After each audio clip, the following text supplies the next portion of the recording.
تسبیح کیجیے.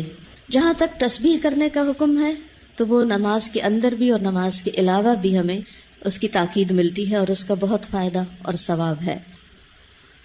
خاص طور پر غم اور پریشانی دور کرنے کے لیے اللہ سبحانہ وتعالیٰ کی تسبیح بیان کرنا بہت فائدہ دیتا ہے.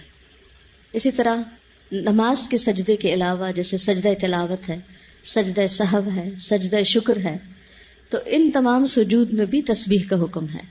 پھر اسی طرح وتر کے آخر میں سبحان الملک القدوس، اسی طرح عام سبحان اللہ و بحمدہ، سبحان اللہ العظیم، سبحان اللہ و بحمدہ، سبحان اللہ والحمد للہ ولا الہ الا اللہ واللہ اکبر کے شروع میں بھی ہر نماز کے بعد 33 بار سبحان اللہ. اسی طرح سبحان اللہ و بحمدہ عدد خلقہ ورضا نفسہ. تو تسبیح کے کئی صیغے ہمیں ملتے ہیں، تو ہمیں اپنی زندگی میں کثرت کے ساتھ اللہ سبحانہ وتعالیٰ کی تسبیح کرنی چاہیے. بس آپ نصیحت کیجیے.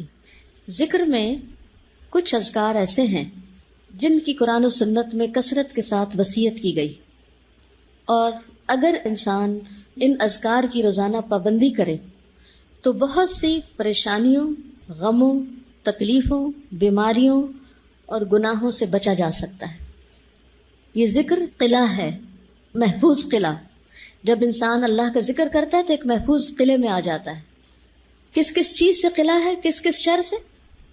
ہر پریشانی، غم، تکلیف، بیماری، گناہ، ان سب چیزوں سے محفوظ ہو جاتا ہے. کون سے ہیں وہ ذکر؟ نمبر 1 الصلاۃ علی رسول اللہ، رسول اللہ صلی اللہ علیہ وسلم پر درود بھیجنا. نمبر 2 کثرت الاستغفار. ہر غم سے نجات مل جاتی ہے انسان کو جب انسان استغفار کی کثرت کرتا ہے. یا ذا الجلال والاکرام کی کثرت. رسول اللہ صلی اللہ علیہ وسلم نے اس کی تاکید کی ہے کہ کثرت سے یا ذا الجلال والاکرام پڑھا کرو. آج ہم میں سے کس نے کتنی دفعہ پڑھا؟ شاید ایک دفعہ بھی نہ پڑھا. تو اس کی عادت ڈالیے. جو میں آپ کو 5 ذکر بتانے لگی نا، ڈیلی میک شور کہ آپ یہ کرتے ہیں، چاہے کچھ دفعہ ہی کریں. تھوڑا شروع کریں گے، زیادہ کی بھی عادت ہو جائے گی انشاءاللہ. لیکن اس کا فائدہ بہت زیادہ ہوگا. فائدہ یہ کہ آپ بہت سے غموں اور پریشانیوں سے نکل آئیں گے. جب ان سے نکلیں گے تو آپ کا وقت بچنے لگے گا، اور وہ وقت آپ مزید انویسٹ کر سکتے ہیں ذکر ہی میں. پہلا کیا ہے؟ درود شریف. دوسرا استغفار. تیسرا یا ذا الجلال والاکرام. آپ نے فرمایا الظو، اس کو زیادہ کر لو، لازم کر لو. اور اس میں واقعی بہت بڑا راز ہے، کیونکہ اس میں اللہ کے 2 ناموں کو خاص کیا گیا ہے. یعنی ایک جلال کی بات ہے اللہ کی، اللہ جل جلالہ کہ اے جلال، جمال، کمال اور عظمت کے مالک. اور دوسرا الاکرام، عطا اور بخشش کے مالک. یعنی آپ اللہ کی حمد و ثنا بھی کر رہے ہیں اور مانگ بھی رہے ہیں. چوتھا لا حول ولا قوت الا باللہ.